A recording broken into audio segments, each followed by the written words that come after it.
Émission numéro 5 des ambassadeurs de notre commune. Aujourd'hui, rendez-vous avec un sportif, un footballeur. Il a joué en Division 1, notamment à Serein, à Liège, à Molenbeek. Rencontre aujourd'hui avec Michel Rasquin.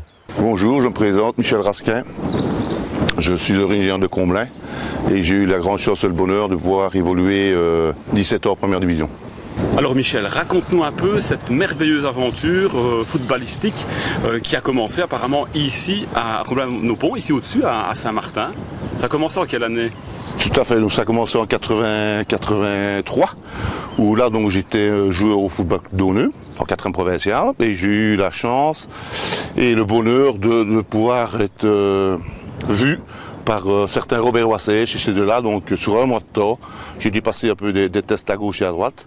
Mais passer de la D4, la 4e provinciale. De la P4 à la première division en un mois de temps. Dans cette P4, tu n'as pas fait les écoles classiques, minimes, pré-minimes, scolaires, cadets J'ai commencé en cadet. À Auneux. À Auneux, et je cumulais donc, je jouais au basket et le football en même temps. Donc je jouais une mi-temps au basket et une mi-temps au football. Quel sportif, quel sportif. Et à l'âge de 16 ans et demi, 17 ans, donc mon papa m'a demandé de choisir soit le basket ou le football. Tu as joué notamment avec Jean-Marc Romain et Renaud de Gilles. Tout à fait, donc dans l'école, enfin dans les jeunes, quoi, on a joué ensemble. Je présume qu'il y en avait d'autres. Il y en a beaucoup doués, il y en a d'autres, il y a Marc Soyeur, Jean-Pierre Carin, Benoît Carin, énormément de tout Coblinois. Tous les jeunes de notre village, quoi. Ouais, exactement. Ouais. Donc voilà, là, tu as la chance que Robert Wassèche te visionne et te dit bah, ok Michel, viens faire des tests à Liège. Et puis c'est parti, alors directement Division 1, Liège, pendant combien de temps? Tout à fait, donc j'ai joué 2 ans au football liégeois. La première année, on va dire que c'était une année d'apprentissage, on a été champion avec la réserve, j'avais marqué, parce qu'à l'époque je jouais toujours centre avant. Et donc j'avais marqué une trentaine de goals avec la réserve. Et c'est vraiment la deuxième année, alors là que j'ai commencé à être appelé assez régulièrement dans l'équipe de 11 de base de Robert Wassèche. Et c'était là aussi que j'ai marqué mon premier goal contre l'Antwerp au football club liégeois. Et c'est vraiment là que ça a commencé vraiment à faire tilt dans ma tête en me disant ben, je suis en division 1 et voilà, j'y suis. Et jouer devant 30 personnes ou jouer devant 25 000, il y a une petite différence quand même. Après ces 2 années passées au football club liégeois, que se passe-t-il? Et il se passe que, ben bon, voilà, la concurrence devient de plus en plus forte. Moi, j'ai aussi des propositions ailleurs qu'au football club liégeois. Donc, ben, on réfléchit, on pose le pour et le contre. Et j'avais eu une très bonne opportunité d'aller au football club Cereisien, qui jouait aussi en division 1. On avait 3 clubs, on avait le Standard, le FC Liège et Serein. Et Serein, en division 1 nationale. Ouais. Alors Serein, c'était la belle époque. Moi, je me souviens, gamin, on allait supporter Serein avec les jeunes d'Auneux. On allait voir les matchs en division 1. Tu as eu la chance de jouer avec Nico Claassen et l'attaquant, je pense que c'est l'attaquant Jules Bocandé. Tout à fait. Donc, moi, je n'ai pas joué avec eux, mais quand je suis arrivé au football cerisien, eux quittaient Serein. Et je n'avais eu que des bons échos et l'éloge de ce garçon-là. D'ailleurs, il est parti vers la France directement après, quoi.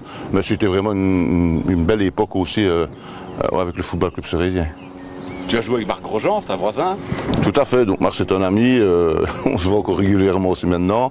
D'ailleurs lui, il a choisi de continuer dans ce milieu-là, dans le milieu du football. Il est entraîneur footballistique, je vais dire, et moi je n'aurais pas su, quoi, voilà. C'est un choix qu'on fait à un moment donné. J'avais joué pendant 17 ans en division 1, et ça me suffisait.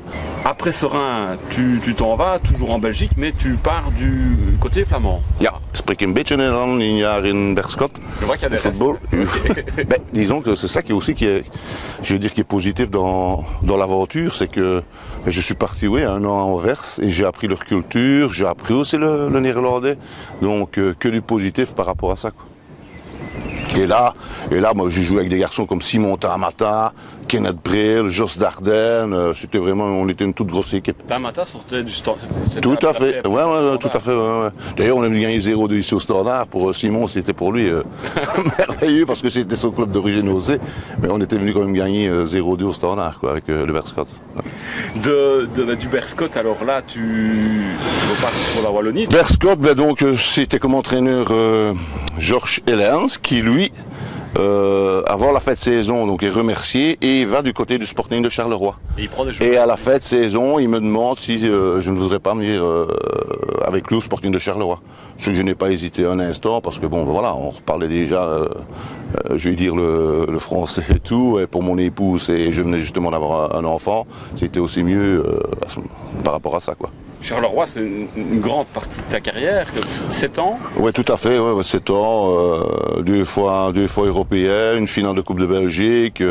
Non, c'était vraiment le plus gros de ma carrière, je vais dire. Finale de Coupe de Belgique en 93. C'était en 93, oui. Contre le Standard. Battu contre le Standard. Ouais. On a joué devant 45 000 personnes, c'était un souvenir.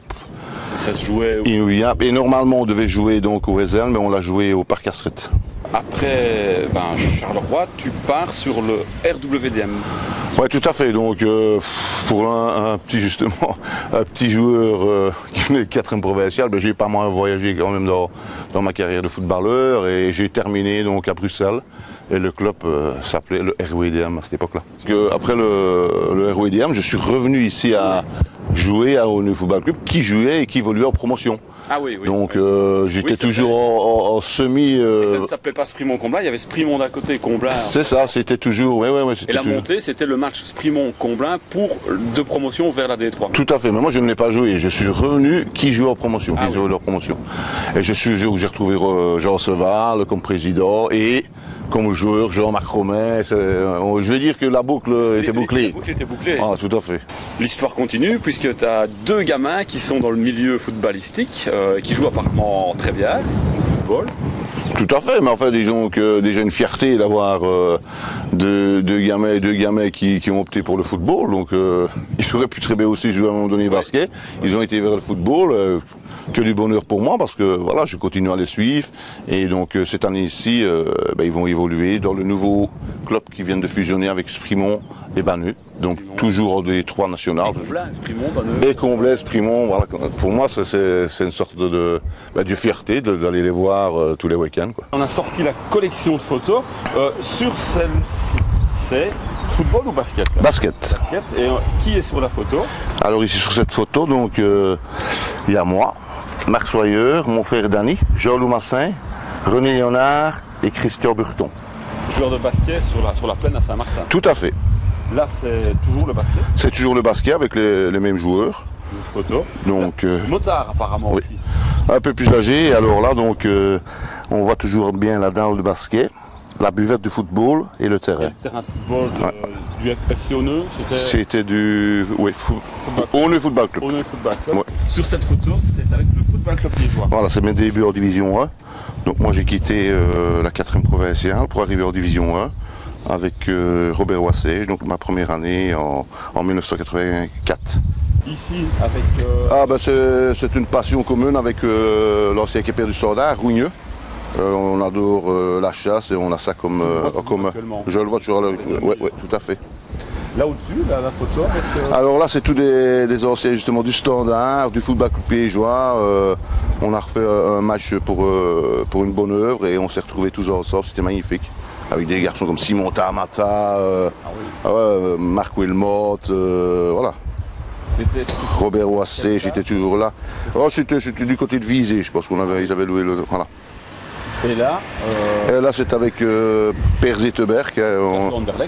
On se qualifie pour la finale de Coupe de Belgique. C'était la Bruges, je pense qu'on va gagner 0-1 et on se qualifie pour la finale de la Coupe. Cette émission des ambassadeurs de notre commune numéro 5 se clôture. Alors Michel, le mot de la fin pour toi? Un tout gros merci d'abord de m'avoir invité à cette émission.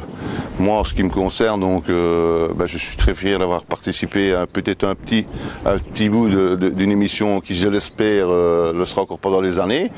Et moi, même à la limite, une certaine fierté parce que peut-être que je ne serai plus là.